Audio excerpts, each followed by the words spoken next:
sei se... Já vai começar, tá? Só dar mais 2 minutinhos. A gente já começa.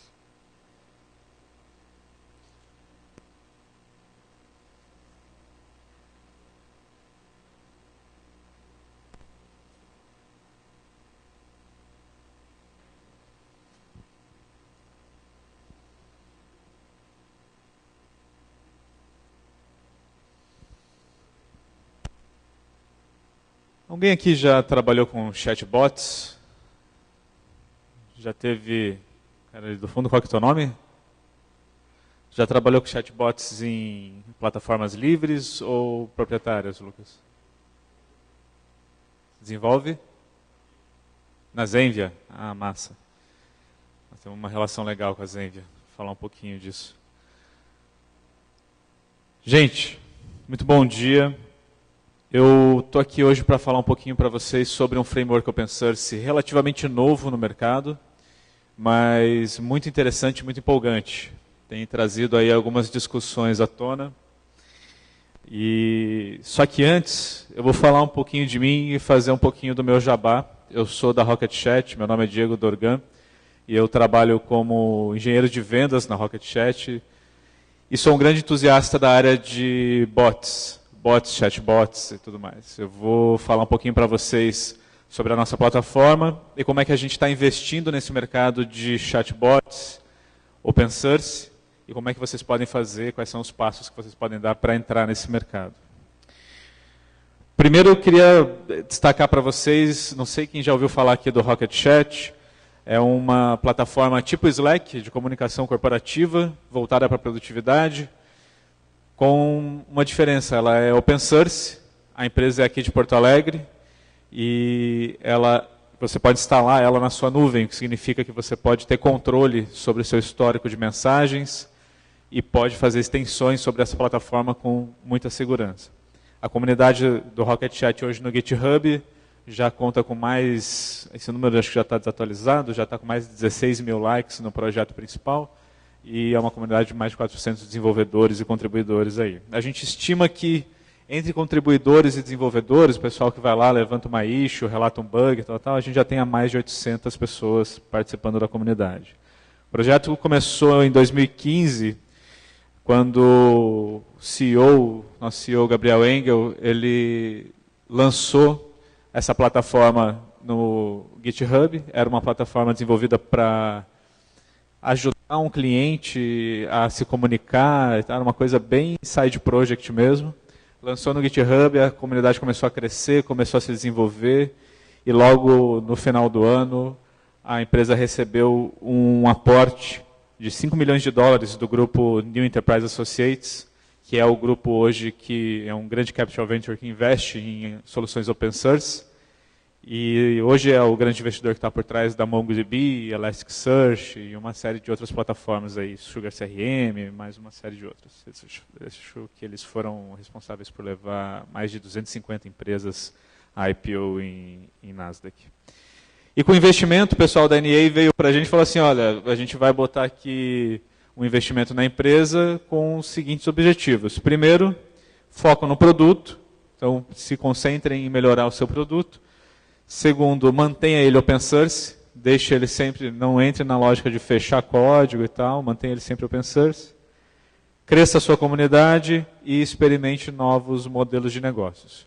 Então hoje a Rocket Chat está crescendo nesses 4 objetivos. A gente tem uma cloud, temos uma nuvem, .rocket.chat, que você pode ir lá, comprar, instalar a sua própria instância, ou você pode simplesmente baixar e hospedar no seu servidor. É uma aplicação Node, feito em um framework JavaScript chamado Meteor, não sei se vocês já ouviram falar, banco de dados MongoDB e tal. Um stack bem maneirinha. E eu particularmente acredito que a Rocket tem crescido muito nos últimos 3 anos, nos últimos 2 anos e meio, por conta de uma mudança de paradigma que a gente vive hoje, né? A gente observa a cada década uma mudança de paradigma no sentido do que vem como base de todo alicerce tecnológico. Então a gente teve ali na década de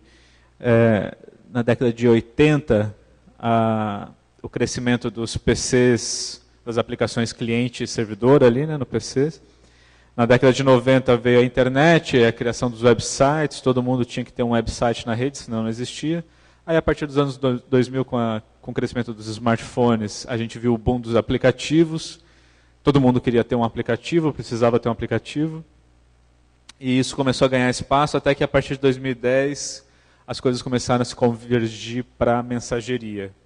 Então, a gente vê um movimento, principalmente na China hoje, de um grande número de negócios e produtores de software se voltando para a questão do aplicativo de mensagem. Ou seja, eu paro de produzir aplicativos, websites, tal, e começo a pensar o meu negócio e o meu fornecimento de informações voltado a um aplicativo que já existe no dispositivo do usuário, a um aplicativo que não vai precisar ser instalado, que não vai precisar ocupar espaço lá, que são os bots, no caso. E isso, enfim, aí já dá uma palestra inteira de assuntos aí, vocês devem conhecer, se não conhecem, eu recomendo procurar um pouco sobre a história do WeChat, o crescimento do WhatsApp e por aí vai. Bom, nisso a gente sentiu a necessidade de lançar uma plataforma open source, e isso, logo a gente percebeu que não era uma necessidade só nossa, então a gente começou a ser convidado para palestrar em vários eventos, ganhamos uma série de prêmios, entre eles, o primeiro lugar no All Things Open de 2017, ganhamos o prêmio da W2, de solução inovadora, aqui do Rio Grande do Sul, da Antiana Arena, enfim. Isso porque a gente tinha uma solução que, diferente de todas as outras, a gente dava para o usuário a possibilidade dele baixar e instalar on-premise. A gente não perde a facilidade da nuvem, assim como você tem no Slack, né? Você chega lá, cria seu domínio, mesma coisa você tem na Rocket Chat. Você pode chegar lá, 2 cliques, você instala a sua plataforma, começa a conversar com o seu grupo, mas se você quiser ter privacidade, se você quiser ter controle sobre a sua mensageria, sobre o seu histórico de mensagens, você pode baixar, instalar ele no seu perímetro, e a Rocket Chat não vai coletar dados, nem nada disso. Você vai ter 100% de controle sobre a sua plataforma. Essa aqui é um pouco da carinha da plataforma, né? Vocês podem ver, ela já é pensada para dispositivos mobile, ela é uma plataforma web que tem aplicativos mobile nativos e tem também um aplicativo desktop dentro do Electron.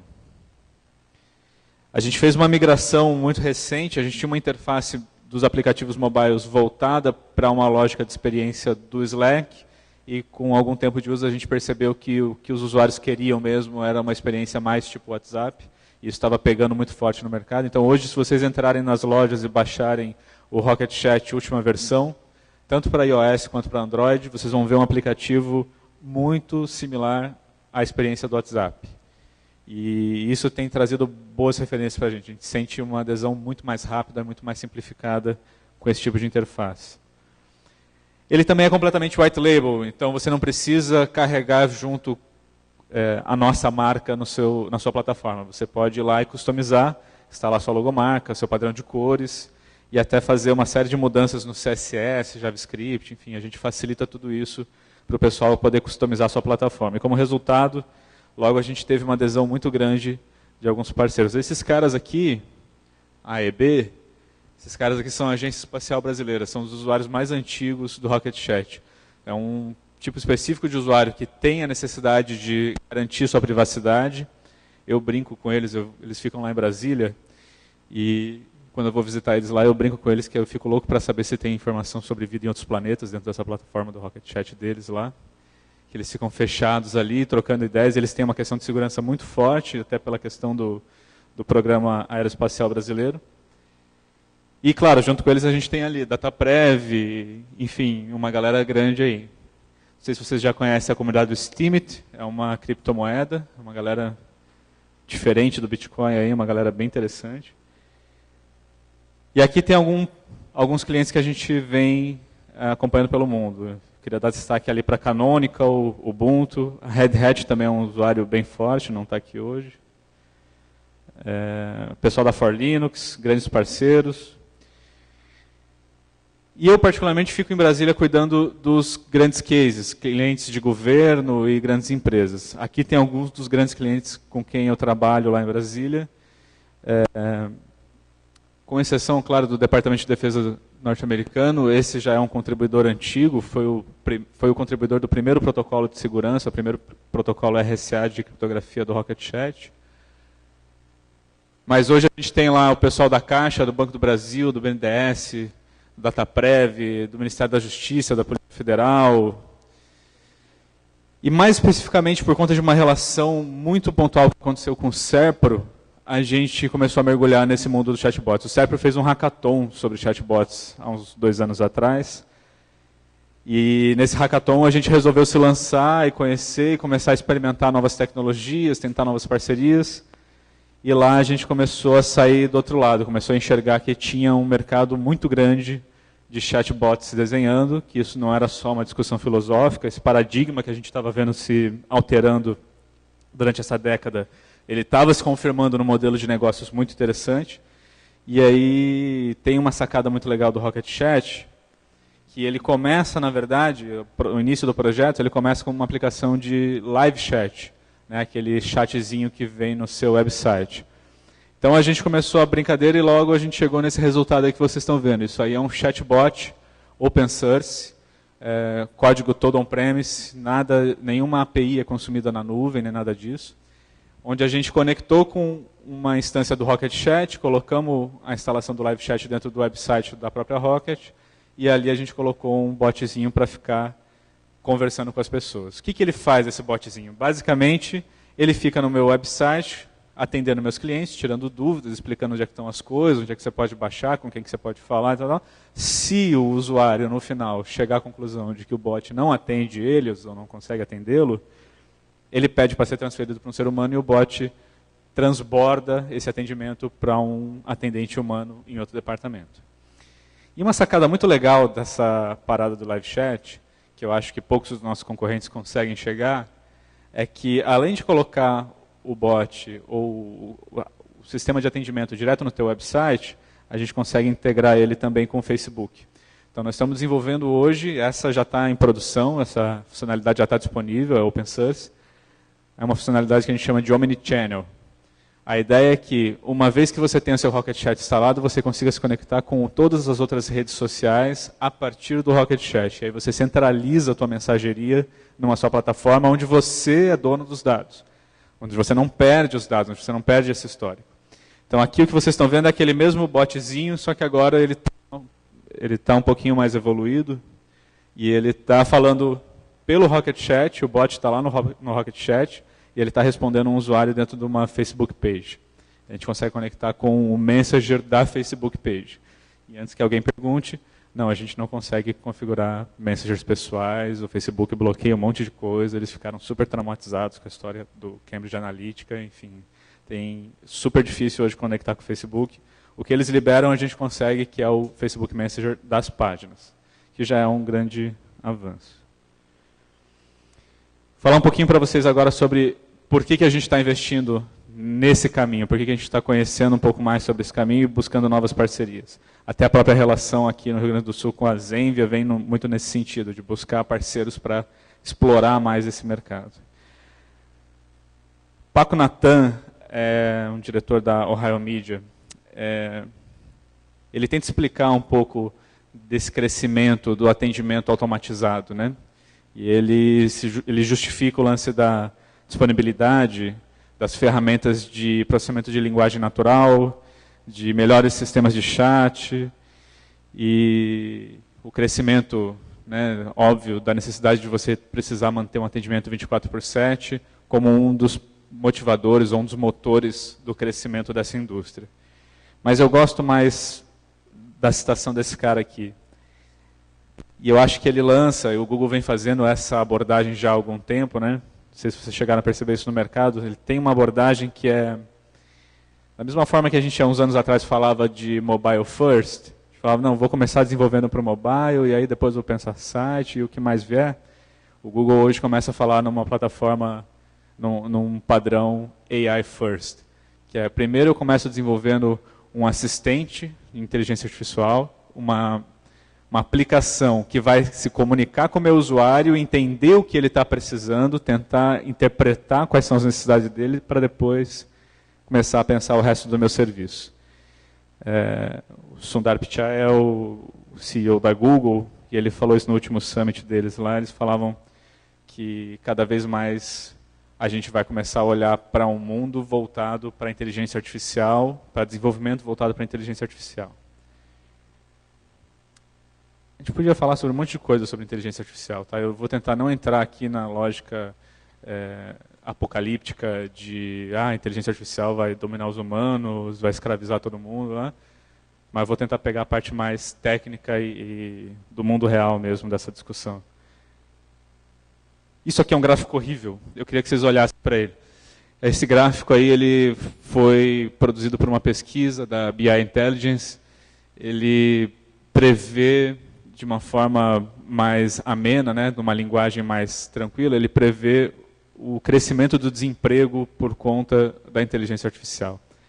Eles chamam ali de o quanto a gente vai economizar em salários por conta dos chatbots. E por economizar em salários, entenda-se demitir uma galera e gerar um grande número de desemprego. Essa é uma indústria que está estimando, basicamente para o ano de 2018, uma economia de 23 bilhões de dólares em salários de seres humanos sendo substituídos por aplicações inteligentes. E na Chatbot Magazine eles passaram uma pesquisa muito interessante, uma pesquisa de 2017, ainda relativamente nova, onde eles perguntaram para o pessoal qual que é a plataforma onde vocês preferem desenvolver o seu chatbot. E aí nos primeiros lugares ficou ali o Facebook e o site da empresa, e logo no terceiro lugar o Slack. A gente sendo concorrente direto do Slack, uma aplicação baseada na experiência Slack, a gente entende que o Rocket Chat entra nessa fatia aí também. Entra com essa possibilidade de ter ser uma plataforma para desenvolvimento de bots super amigável. E aqui, quais são os nichos de mercado que vão se beneficiar mais dessa tecnologia? Ou seja, para quem está desenvolvendo chatbots, para quais mercados a gente tem que olhar? E eles colocam ali no primeiro lugar o Customer Service, né, o atendimento a clientes, e a parte de vendas e marketing. Em terceiro lugar, também não é de se desprezar, mas é o processamento de ordens, que é a questão de compra e venda de produtos pela internet.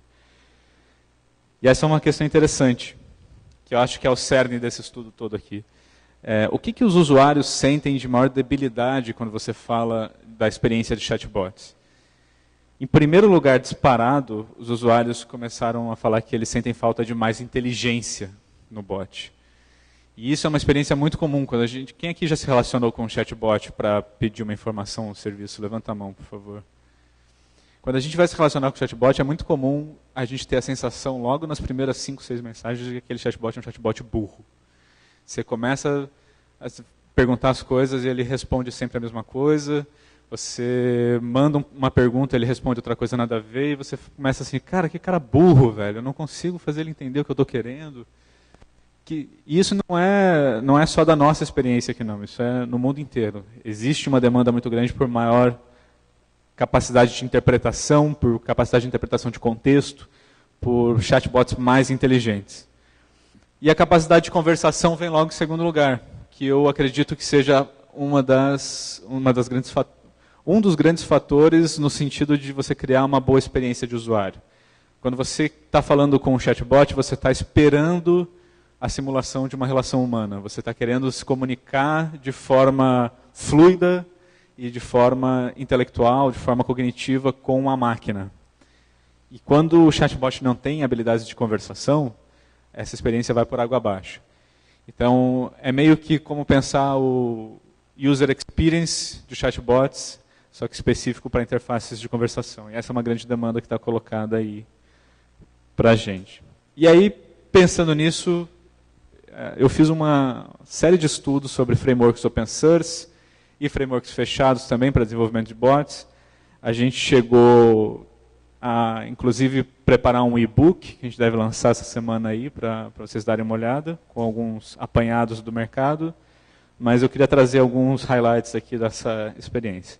Primeiro, consegui Acho que ficou pequena a imagem ali, não sei se vocês conseguem ler. Consegui separar em algumas categorias, tá?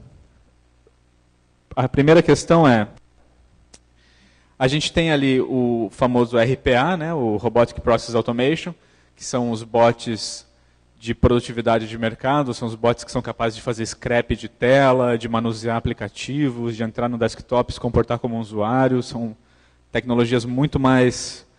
elas não dependem só da API, mas elas conseguem entrar numa máquina e se comportar como um usuário mesmo, são tecnologias bem mais agressivas.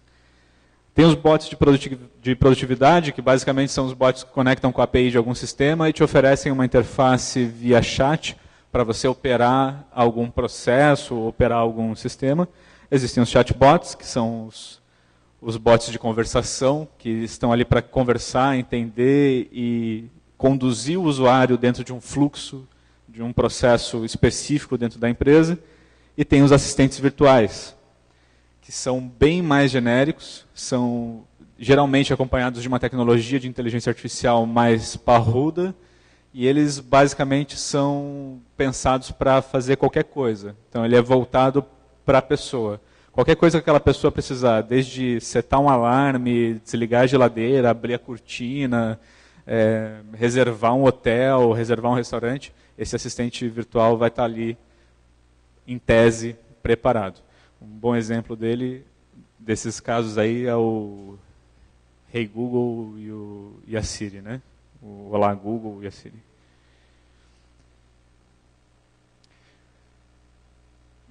E aí a gente dá uma olhada em vários frameworks open source de produção de bots, e por sermos uma plataforma open source, a gente tentou se focar mais nisso para poder ter menos fricção na adesão de mercado. A gente chegou a fazer algumas experiências com... na época, o Google Dialogflow, com o IBM Watson, Conversation.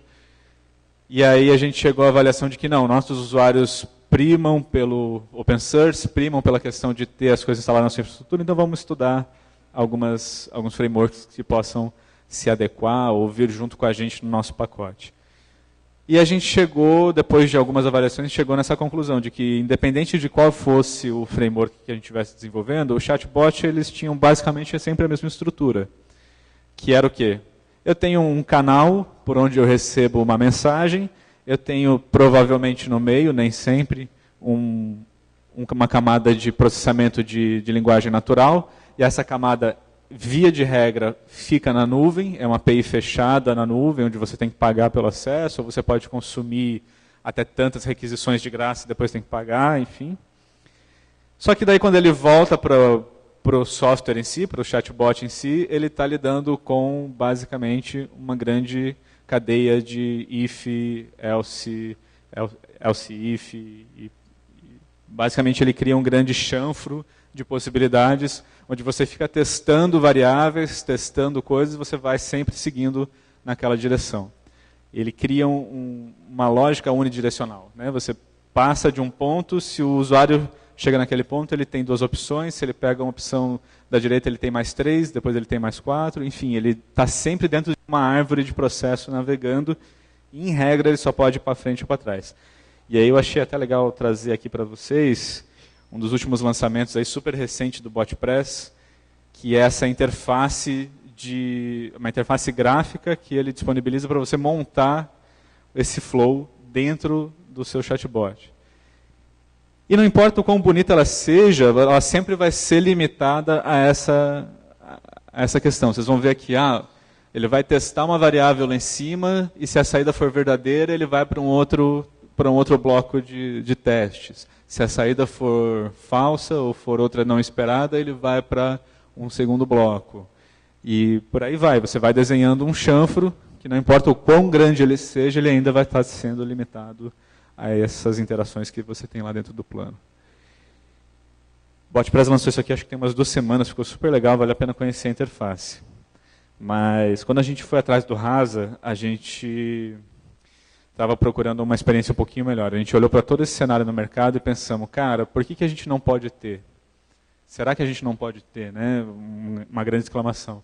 Uma experiência mais inteligente, mais dinâmica, de repente até baseada na própria experiência do usuário, e ao mesmo tempo on-premise, open source instalado na minha infraestrutura, foi aí que a gente começou a esbarrar no mundo do Rasa. É uma startup alemã, sediada em Berlim, o pessoal fica ali desenvolvendo, tem uma galera que participa do grupo PyData, não sei se vocês já conheceram, mas no PyData Berlim eles fizeram uma apresentação muito legal, e a partir de lá a gente começou a seguir os caras, começou a acompanhar, conversar com eles, e descobrimos aí um framework open source muito maneiro, baseado em Python 3, que eles batizaram de Rasa Stack, né, que basicamente são duas aplicações. A primeira é o Rasa Core, que vai fazer... Perdão, a primeira é o Rasa NLU, que é o Rasa Natural Language Understanding, que é um passo acima do processamento de linguagem natural, é o entendimento da linguagem natural. Esse entendimento significa que ele vai pegar o que você falou para ele e estruturar dentro do objeto JSON todas as características, objetos que ele encontrou naquela frase, e vai fazer um entendimento de contexto para ti. Às vezes, inclusive, te trazendo o histórico daquela conversação em um contexto. O Rasa NLU ele vai te dar, basicamente, a classificação de intenções e entidades. Ele vai encontrar essas entidades no seu texto e vai classificar as intenções. E aí, do lado de cá, você tem o Rasa Core, que é um framework de construção do bot em si, que vai permitir que você escreva o seu bot em Python, estendendo as classes que ele já tem, mas que escreva ele usando uma sacada muito legal, que eu achei genial para esse processo, que é o framework de Deep Learning. Ele usa por baixo ali o TensorFlow e o Keras para criar um motor de Deep Learning para fazer a classificação das intenções e para fazer o entendimento do contexto do bot. O que significa isso? Significa que ao invés de ter uma simples classificação de linguagem natural, onde eu vou usar lá um suporte vector machine, uma logística de regressão, enfim, alguma ferramenta de machine learning mais simples, mais baseada em estatísticas, para fazer a classificação das intenções, para entender ou tentar classificar o que o meu usuário está falando, eu vou, ao invés disso, usar uma série de camadas de redes neurais que vão absorver informações desse processo, treinar com essas informações, e aí eu posso, inclusive, expandir essa rede neural de acordo com a minha necessidade. E eu vou falar um pouquinho mais sobre outros detalhes, mas uma das coisas que me chamou muita atenção foi que, além disso, o modelo ou a modelagem do entendimento da linguagem natural pode ser feita aqui por você. O que significa isso? Você não depende de uma API externa para fazer a modelagem das palavras, intenções e entidades que você vai precisar usar no seu domínio de negócio. Você não depende da IBM ou do Google saberem aquele domínio de negócio para poder modelar. Você consegue modelar ele sozinho. Mas eu vou chegar lá. Bom, o Rasa Core, ele trabalha basicamente com esses 5 elementos. Ele vai casar com o Rasa NLU. Se você não quiser usar o Rasa Core, ele permite que você levante um servidor do Rasa NLU e utilize só o processamento, só o entendimento de linguagem natural separado. O BotPress faz isso, ele levanta o Rasa NLU e faz toda a lógica do bot dentro do stack JavaScript dele. Mas se você estiver usando o Rasa Core, você pode importar ele como uma biblioteca e trabalhar com ele lá dentro. E aí você vai ter a classificação de intenções, a classificação de entidades, a criação, a possibilidade de criar ações. E uma ação, eu vou falar um pouquinho mais para vocês depois, mas uma ação ela pode ser basicamente uma resposta ou a execução de um método em Python, escrito em Python lá dentro. Ou os dois, você pode encadear, dar uma resposta, executar um método, retornar um parâmetro e tal. Você tem os slots, que são basicamente pequenos espaços de informação, são como variáveis que você seta no teu contexto, e a partir dali o bot fica observando se o usuário preencheu ou não o slot dentro de uma mensagem. Então eu tenho lá, o meu slot é nome, CPF e endereço. E aí numa mensagem eu chego para o bot e falo assim, oi bot, tudo bem? Meu nome é Diego, meu CPF é tal e eu moro na avenida... E ele já percebe que eu preenchi os 3 slots de informações e a partir daquilo ele dispara uma outra ação. E eu tenho os templates, que são as próprias mensagens em si. São as variações de resposta que o bot pode dar. Para configurar é muito simples. Depois que você baixa lá, eu peguei um exemplo aqui do próprio Rasa, tá? Se vocês quiserem olhar depois no github.com/rasahq. ele tem lá o Moodbot. Eu peguei esse exemplo lá do Moodbot, que é o bot mais simplesinho que eles têm. Você vai configurar alguns arquivos YAML. Esse é o domain.yaml. Você vai começar configurando quais são as intenções. Saudação, adeus, afirmação, negação, ótimo, infeliz. E aí você cria as ações. Nesse caso aqui, ele pega o parâmetro uter, coloca no começo, que é de uterance, que significa que ele vai dar uma interação de volta para o usuário. Ele vai pegar uma frase e responder. Eu poderia colocar nas ações aqui, tipo um bot.checkCPF, bot.reservahotel, enfim, poderia chamar uma classe ou um método para executar. E aí eu tenho os templates, onde eu começo a definir tanto a resposta em texto, como também tenho uma certa interface para lidar com elementos de interface de chat, como botões, carrosséis, imagens, enfim. Isso, claro, vai ser traduzido diferente para cada plataforma, né? Então, o Facebook tem um jeito de lidar com UI Elements para chat, o Slack tem outro jeito, o Rocket Chat tem outro jeito, enfim, cada um tem o seu jeito. Aí aqui você meio que parte do princípio de que você vai programar o teu bot para N interfaces, mas ele tem esse meio de traduzir as coisas depois. E aí, o meu arquivo domain.yaml, ele fica mais ou menos assim, com esse conteúdo desenhado nele, sequencial, né, um embaixo do outro. E beleza. Eu tenho um outro cara aqui, que eu posso ter ou não, que é um arquivo de Markdown. Isso eu achei super legal, não sei se vocês já tinham visto antes. Eles usam a estrutura do Markdown para criar arquivos de configuração. O que significa isso? Ele pega e cria lá, para classificar a intenção saudação. Ele dá alguns exemplos. O motor de classificação, deixa eu só explicar isso para vocês, tá? O motor de classificação de linguagem natural, ele vai pegar esses exemplos, vai transformar isso tudo num vetor de dados, num pequeno vetor, no caso do TensorFlow, ele vai transformar num tensor, que é um array tridimensional, ou com mais dimensões, talvez até, de dados, de números, vai classificar isso num grande espaço e vai jogar de volta para a rede neural absorver. O que significa isso? Significa que se eu falar alguma coisa próxima o suficiente dessas frases e formar uma classificação próxima em 80%, 75%, 90%, próxima disso daqui do que ele está falando, do que essas letras formaram de matriz de dados, ele vai me retornar uma resposta positiva classificando a intenção e dizendo para o bot, acho com uma certeza de 75% que o cara está falando sobre isso. Pode partir desse fluxo.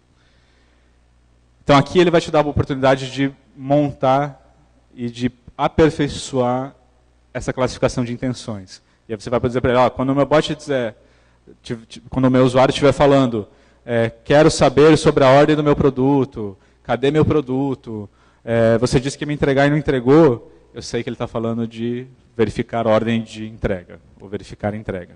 E aí você retorna essa intenção para o bot. E essa é uma das sacadas que eu acho mais legais.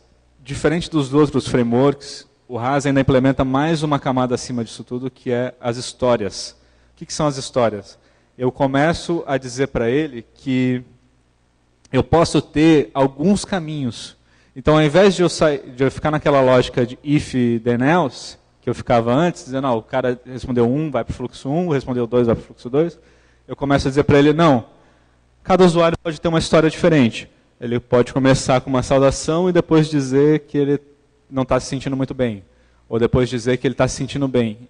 E a partir dessas histórias, ele vai dando um fluxo, um caminho diferente que ele pode seguir.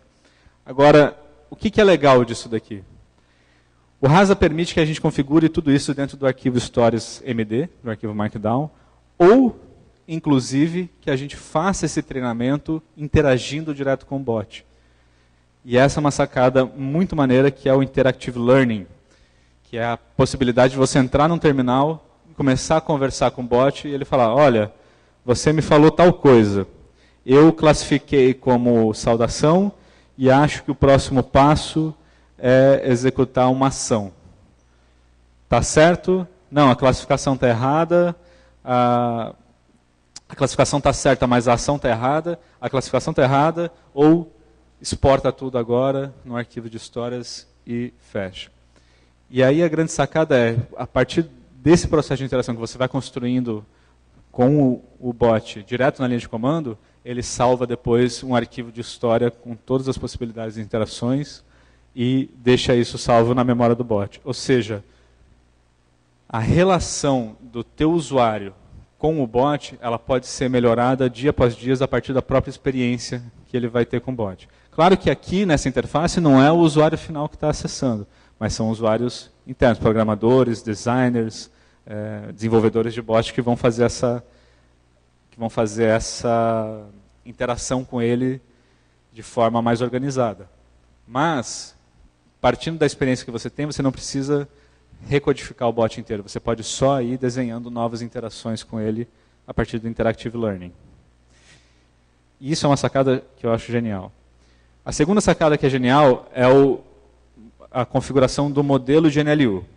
Então ele vai ter um arquivo YAML lá, chamado NLU Model Config, onde você pode passar para ele um parâmetro simples, que é pipeline space sklearn, que vai dizer para ele o seguinte: carrega o pacote space e usa o sklearn para fazer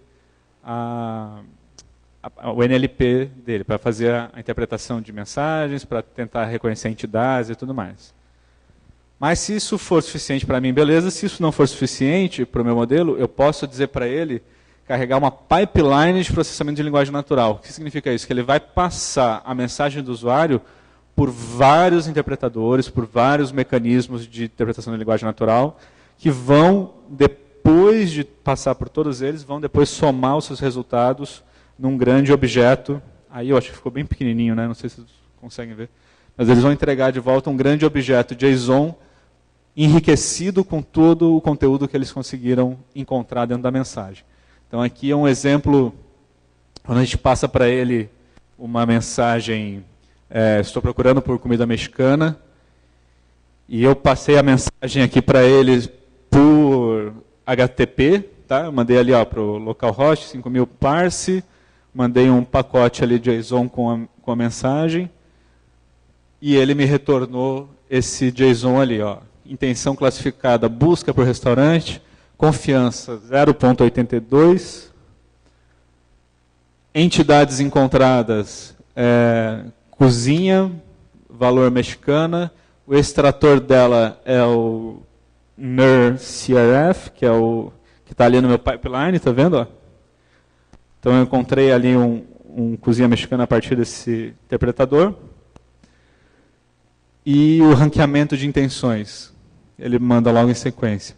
E olha que legal, isso é uma característica muito interessante dos classificadores. Nesse caso, ele está me classificando usando uma rede neural profunda, né? Uma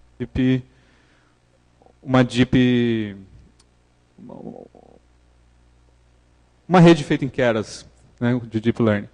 E aí ele vai me retornar ali, busca por restaurante, 82%, afirmação, 7%, adeus, 6%, e saudação, 3%. O que significa?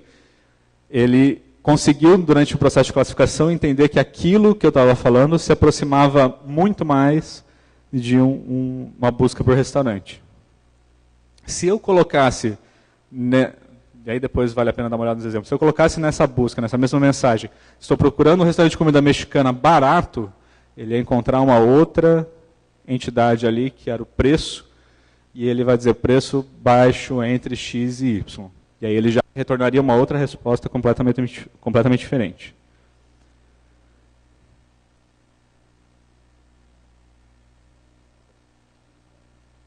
E aqui eu acho que está a grande cereja do bolo. Desculpa quem não é programador aqui, mas eu vou mostrar um pseudocódigo depois para tentar explicar o que está acontecendo. Isso aqui é uma regra simples. O Rasa permite você implementar custom policies, que são políticas específicas para dependendo do comportamento do usuário, ele alterar o fluxo ou a história de navegação. O que significa isso? Baseado no comportamento do usuário, que eu vou verificar através do tracker, do objeto tracker, eu permito que meu bot faça uma coisa ou outra. E dependendo de como for, como eu estou usando um framework aqui de Python, eu posso importar aqui um sklearn, posso usar machine learning, posso importar um keras e usar um deep learning para interpretar o comportamento do meu usuário da forma que eu quiser e classificar a saída do outro lado. O que ele está fazendo aqui é basicamente, deixa eu já passar para ficar mais simples, passar para o pseudocódigo. O que ele está fazendo aqui basicamente é, quando uma nova mensagem chega, se o estado anterior era escutando, se o bot estava escutando, então daí ele responde com um dos templates. Ele pega um dos templates lá e responde para o usuário. Mas se o estado anterior era que o bot já disse alguma coisa, então ele não fala nada. O que significa esse comportamento? O que esse código permite? Que se o usuário chegar e falar, oi, bom dia, o bot fala, olá. Aí o usuário vem só para sacanear de novo e fala, oi, bom dia outra vez. Aí o bot fala, olá. Fala, olá, bot, bom dia. Aí seu bot fala, olá. Que é aquele comportamento burro do if then else. É o comportamento que o bot fica repetindo a frase independente do que está acontecendo no contexto. Com isso, não. A partir do momento que o cara falou bom dia, ele falou olá, o cara fala bom dia outra vez, o bot não responde mais. Ele parou de responder. Eu poderia dizer para ele outra coisa, para falar, sim, eu já disse bom dia, o que você quer? Poderia ser um bot até mais nervosinho, falar, o que foi, cara? O que você está querendo? Essa capacidade essas três capacidades juntas, né, do Rasa conseguir juntar a possibilidade de você desenhar o seu modelo de processamento através do pipeline de NLU, de conseguir usar um motor de deep learning para fazer a classificação e de conseguir implementar regras customizadas, políticas customizadas de tratamento, faz com que, ao invés de trabalhar o fluxo de um chatbot de maneira unilateral, de uma maneira sempre straightforward, né? Você vai sempre seguindo se A, se B, B, se C, B, se A, B, C, então D, senão ele começa a trabalhar numa rede. E aí todas as capacidades e skills que você dá para o seu bot, elas podem ser acessadas de qualquer outro ponto da rede, dependendo do comportamento do usuário, e não mais dependendo só de uma regra ou de uma classificação if then else. Você pode dizer para ele, falar, se o usuário já disse, e ele vai entender isso por conta do motor de Deep Learning, se o usuário já classificou os slots que precisava, eu não preciso passar por todas as outras perguntas, né? E eu já vivi isso várias vezes, é super irritante, não sei se vocês já passaram por isso. Você chega num bot e fala, olha, preciso rastrear minha entrega. Meu nome é tal, meu CPF é tal e o produto, o código é tal. Aí o bot responde, legal, você quer rastrear uma entrega? Me diga o seu nome. Não, meu nome é tal, já falei. Legal, e qual que é o código do produto que você está rastreando? Ok, só para confirmar então a assistência, eu já passei esses dados lá em cima, né? Então, se eu já passei ele, o Rasa permite que eu identifique que esses slots estão preenchidos e eu não fique mais importunando o usuário, ou mais especificamente, inclusive, obrigando o usuário a se encaixar no meu fluxo.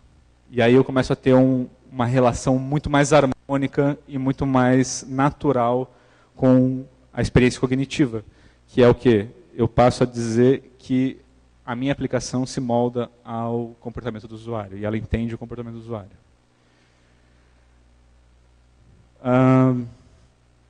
Voltando um pouquinho para o Jabá, a Rocket Chat, pelo segundo ano consecutivo, está participando do Google Summer of Code, e a gente teve esse ano a felicidade de ter mais de 15 estudantes selecionados. Para quem não conhece, o Google Summer of Code é uma experiência onde o Google chama algumas empresas open source, de alguns projetos que eles acham interessantes, patrocina, contratando estudantes do mundo inteiro, e esses estudantes têm 3 meses para desenvolver um projeto, entregar um código aberto e tal. Tudo open source, uma experiência fantástica.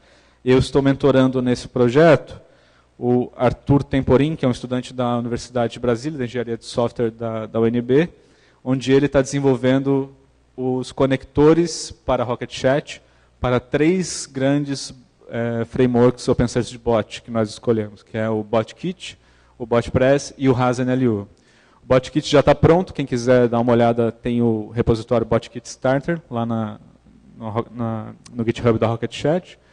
O BotPress e o Rasa já estão em desenvolvimento. O Rasa está no seu primeiro protótipo, já funcional. Essa semana eu tive a grande alegria de conseguir conversar com o Rasa dentro do Rocket Chat. Então a gente já fez uma experiência funcionando, está bem maneira, a gente vai dar uma melhoradinha nela antes de publicar, mas daqui umas 2, 3 semanas já deve estar no ar. E a ideia é que com isso a gente consiga trazer toda essa experiência riquíssima desse mercado de bots.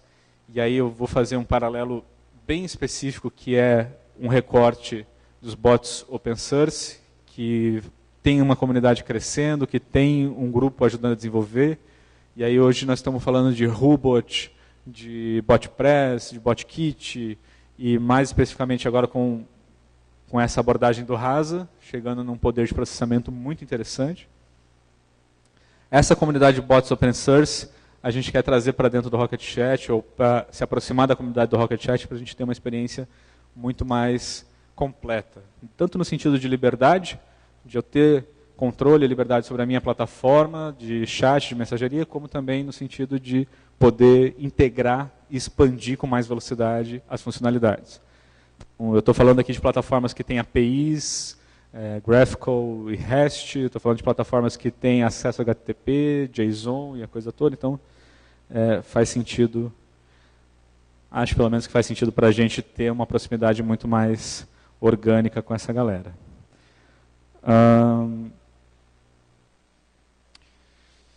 Falar de futuro, a gente, provavelmente essas horas vocês devem estar pensando, tá, beleza, eu vou instalar o Rocket Chat na minha infraestrutura, vou criar um bot, vou começar a botar meu e-commerce, meus clientes todos dentro dessa plataforma, e lá na frente, o que vai ser? Vocês vão pegar esse poder todo, vão fechar o código, vão começar a cobrar licença? Não. A gente acredita num futuro onde as plataformas de mensageria são como servidores de e-mail. Cada empresa, cada organização, cada comunidade pode ter o seu e eles se comunicam entre si. E ninguém mais é obrigado a instalar um único aplicativo que fica dentro de um único silo ou fica sobre a proteção de uma única empresa. A gente acredita que é um risco para o mercado e para a sociedade você ter toda a comunicação da sociedade presa ou dependente de uma única empresa, como é o caso do WhatsApp, do WeChat ou do Facebook Messenger.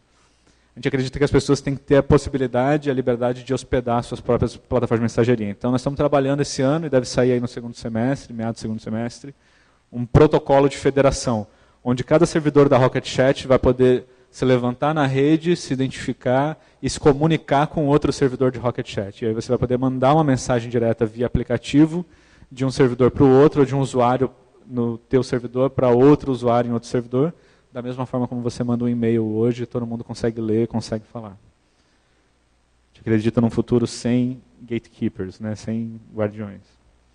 Em agosto, está agendado o lançamento do nosso marketplace. Um dos modelos de negócio que a gente está explorando, que a gente quer conhecer e quer tentar apoiar, é o modelo de micropagamentos através de comunidades. Então, o Marketplace da Rocket Chat vai ser um espaço para desenvolvedores postarem bots, integrações e aplicativos que rodam dentro do Rocket Chat. E eles vão poder fazer isso gratuitamente ou cobrando, enfim, R$2, R$5, aí mais ou menos a mesma lógica das lojas aí, né? Você poder cobrar pelo aplicativo em si ou cobrar por conteúdos dentro do aplicativo, enfim, é um modelo de negócio que a gente acha interessante. E é claro, a gente não fecha os olhos nunca para essa comunidade estrondorosa e todo o barulho que vem sendo feito na internet pela comunidade do blockchain. A gente fez algumas experiências muito legais já com blockchain. A gente tem uma relação, inclusive, com uma comunidade alemã chamada Blockstack, que financiou o desenvolvimento de uma funcionalidade específica para Rocket Chat. O pessoal da Blockstack mandou um prêmio de $25 mil para quem conseguisse desenvolver um framework de autenticação usando o Blockstack.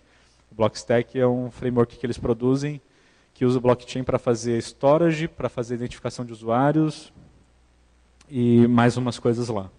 E aí eles queriam que a identificação de usuários, aquela parte do login e senha, quando o usuário fosse logar no Rocket Chat, ele fosse bater lá no Blockstack, ver se estava ok, verificou, ok, papapá, volta logado para o Rocket Chat. Isso permite o controle descentralizado e livre de identidades de usuários. A gente parte para um outro nível de discussão aí.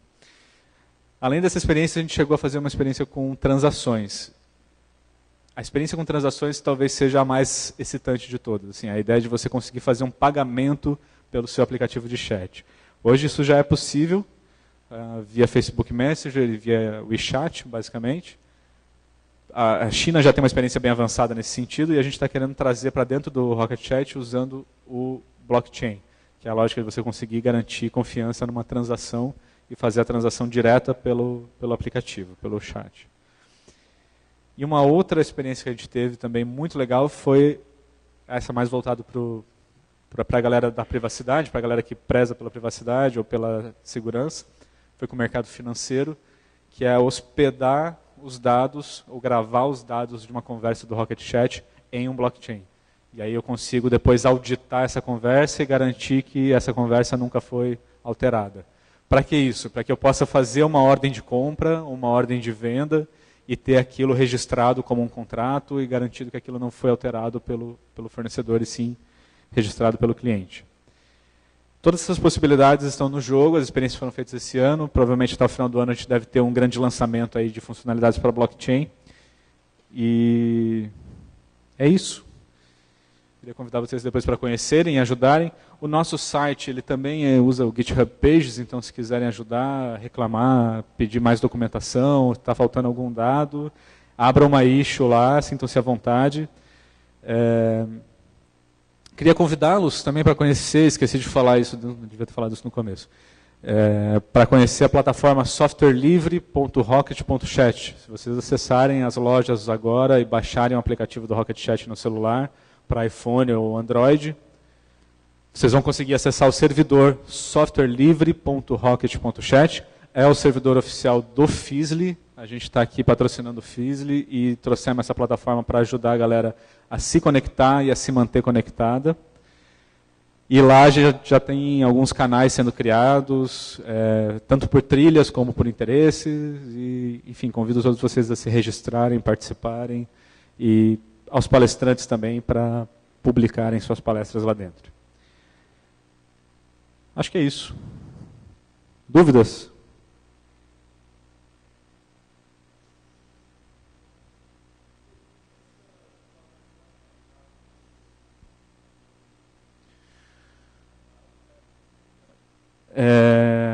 Essa aqui especificamente não, eu vou publicar daqui a pouquinho. Eu confesso que eu, assim como a seleção brasileira, deixei tudo para a última hora, né? Então, eu deixei alguns ajustes de slides para fazer agora há pouco, eu terminei e vou publicar no Speaker Deck, aí eu vou compartilhar dentro de softwarelivre.rocket.chat lá para a galera. Lá no fundo, lá.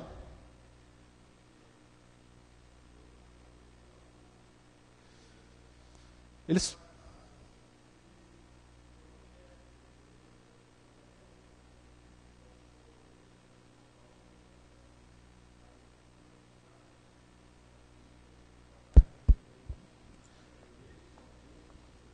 Essa é sempre a pergunta da... Qual que é o seu nome, desculpa? Rafael, essa é sempre a grande pergunta do momento. O robô ele aprende sozinho? Ele vai conseguir crescer sozinho a partir da experiência do usuário? O framework permite que sim. Você pode dar a possibilidade de, numa interação de erro, ou numa classificação não suficientemente confiante para você retornar uma mensagem, onde você vai gerar um fluxo de erro, em vez de dar o fluxo de erro, você dá o fluxo de aprendizagem. Falar para ele, olha, eu não sei, mas se você quiser, você pode me dizer o que dizer. Você pode me ensinar. A experiência de mercado mostra que nunca é bom você deixar o usuário final ensinar o teu bot a fazer coisas. E aí tem N experiências de mercado, inclusive uma muito interessante da Microsoft no Twitter, que terminou com um bot racista, misógino, pornográfico, enfim, a galera trollou o bot e deixou ele um problema, transformou ele num problema. O que você pode fazer, o que a gente recomenda é, na Rocket Chat, na plataforma da Rocket Chat, você tem a possibilidade de criar perfis de usuários. ou user roles, né? E a partir daí você pode dar para o bot a possibilidade de encontrar. Se ele for do papel tutor, você cria lá um papel específico para pessoas que podem ensinar seu bot, você autoriza que ensine o bot, aí você deixa que ele ensine de volta. Senão, ele só retorna uma mensagem de erro. Assim, para a lógica de negócio é melhor, você ter uma aprendizagem controlada. Mas sim, é possível. Aquela interface de aprendizagem ela pode acontecer tanto no terminal quanto na plataforma de chat. Você vai ensinando para ele, quando você termina ele salva, treina tudo e volta.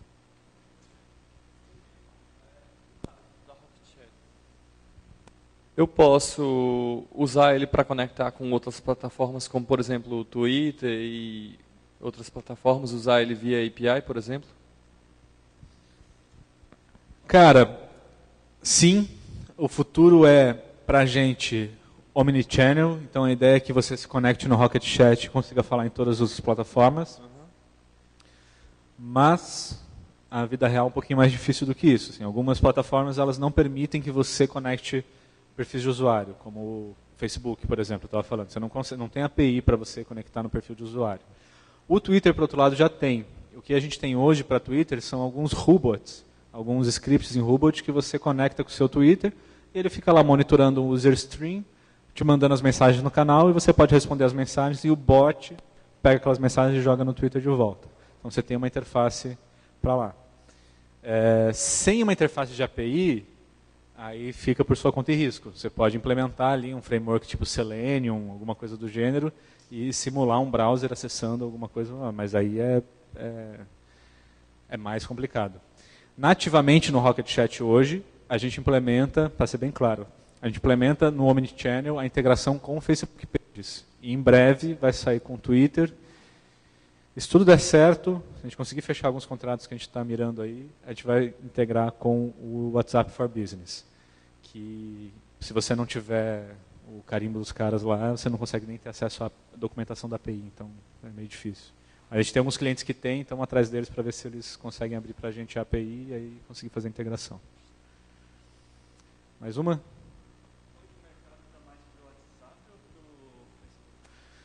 Depende.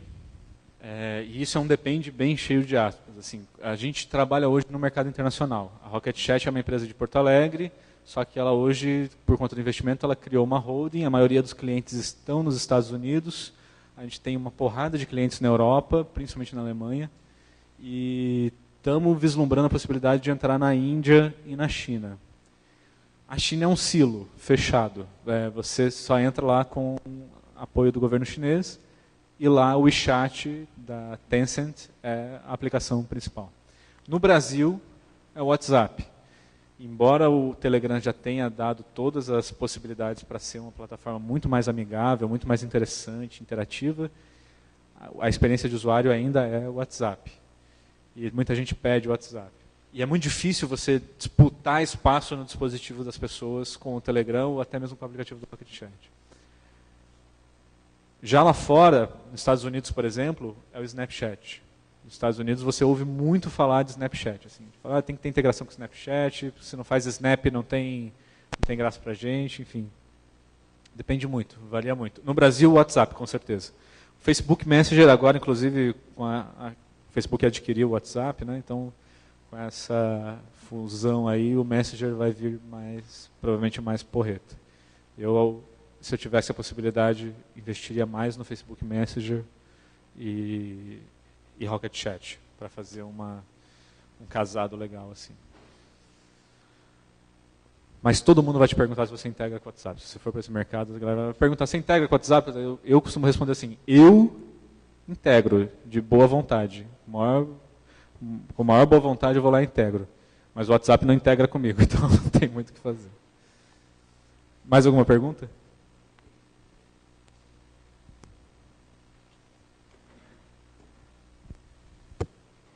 Seguinte, tu tinha comentado lá do framework do Rasa que tu consegue criar rotinas para ele seguir de acordo com o que o usuário está comentando, né? Agora uma pergunta meio fora assim, mas tu acha que tu poderia colocar dois bots conversar entre si Tipo, um só perguntando, o outro só respondendo. Daí, baseado no que eles forem conversando ali, criar um treinamento, entre aspas, assim, para um outro chatbot? Cara, isso aí já é uma discussão assim para tomar um café ou uma cerveja e ficar horas discutindo. Tem uma experiência muito interessante do DeepMind, que é o laboratório de Deep Learning do Google, que é a experiência de inteligências artificiais ensinando outras inteligências artificiais. Totalmente possível, relativamente simples, inclusive, se for pensar o paradigma, você tem uma rede neural que já conhece, já está bem treinada, e ela começa a forçar, através do Reinforcement Learning, forçar a aprendizagem de outras, num ritmo muito mais acelerado, até o momento que elas chegam ao mesmo nível. Eu não sei dizer se uma interagindo com a outra vai conseguir te elevar o nível das duas. Esse paradigma ainda é um pouco complicado de medir. Mas uma se copiar na outra, entendendo que esse ato de copiar não é um copia e cola, é um treinamento, ficar inserindo treinamento na outra, isso é super possível. Você ter bots, por exemplo, super generalistas, ensinando coisas genéricas para bots especialistas, é uma possibilidade. O que a gente já fez de experiência é de ter não um bot treinando o outro, mas de ter bots se relacionando entre si dentro de uma mesma infraestrutura. Então, eu tenho um bot que é especialista em atendimento. Eu tenho um outro bot que é especialista em processamento de ordens. Eu tenho um outro bot que é especialista em infraestrutura. Esses 3 bots eles se relacionam para completar um processo de atendimento. Então, eu chego lá, chego atendimento pelo cliente, o cliente vai mandar o bot de atendimento fazer uma coisa, o bot de atendimento manda o processamento de ordens, dependendo da resposta do processamento de ordens, ele vai lá e provisiona uma cloud na infraestrutura. Nossa cloud hoje, inclusive, opera com bots. São pequenos robozinhos lá que ficam criando as máquinas online. Então, tem essa possibilidade. Mas é isso, é divertido, mas um mercado inexplorado ainda. É possível de fazer. Muito obrigado. Eu vou encerrar, gente. Vou mandar depois o link para a apresentação lá no softwarelivre.rocket.chat. Queria agradecer a presença de todos e dizer que eu estou muito feliz de estar aqui hoje com vocês. A primeira relação que eu tive com inteligência artificial foi aqui no Fizzly. Eu estou muito satisfeito de poder trazer e compartilhar um pouco dessa experiência com vocês hoje. Eu estive aqui numa palestra no Fizzly 7, Fizzly 8, sobre redes artificiais, inteligência artificial. E foi provavelmente o início da minha carreira, então estou muito feliz de estar aqui podendo compartilhar isso com vocês. Queria agradecer a presença de todos e desejar para todos um bom evento. Obrigado.